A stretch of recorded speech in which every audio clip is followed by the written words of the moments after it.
like to open up the public hearing, and before we start, can I just get a show of hands of who is interested in speaking? Okay, great. So don't be shy. Come on up, and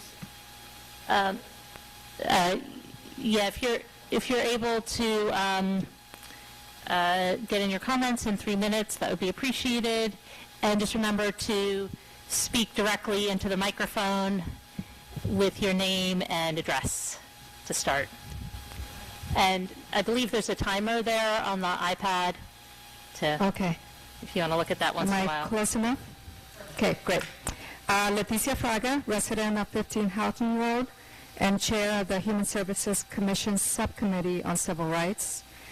The last time I had the opportunity to provide comment, I voiced a concern, not just of our committee, but also heard from the community about the lack of direct access to the Civil Rights Commission by individuals who may not feel comfortable going directly to a municipal department with issues pertaining to their civil rights. I want to thank Mayor Lampert and Council President Lieberman for meeting with us today.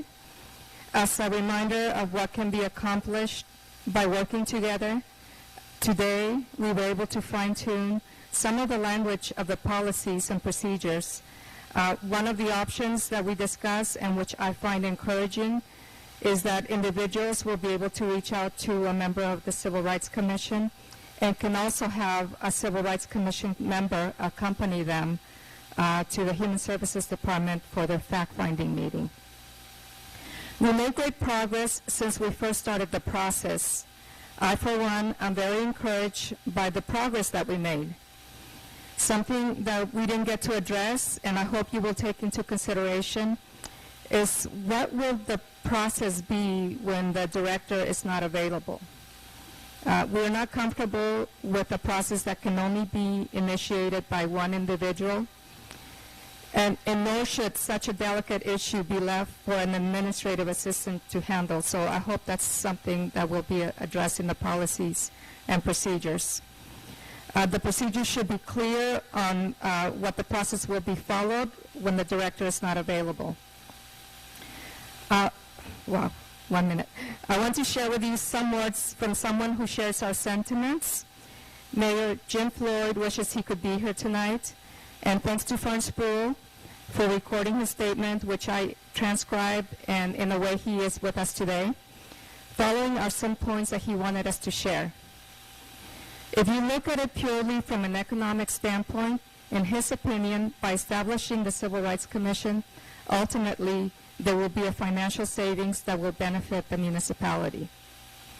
The process should include education of supervisors and others in the simple process of employee relations.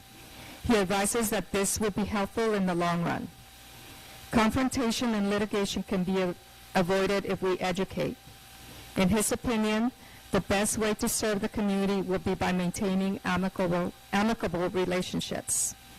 Mayor Floyd recommends that the policies and regulations should be posted and distributed for all to see so everyone is able to refer to them. One final point that he wants to make is that in order to have a well-rounded and fair process, Mayor Floyd feels that members of the clergy should be included in the process. And I think he was referring to as far as members of the commission. Speaking for myself, I want to see this ordinance passed sooner rather than later, but I want to see it done right. After 17 years of living in Princeton, this is my home now.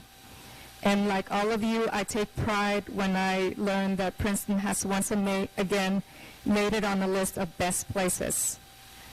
Passage of the Civil Rights Ordinance, in my opinion, will help ensure that Princeton is a great place for everyone to live, to work, and to learn. But let's get this done right.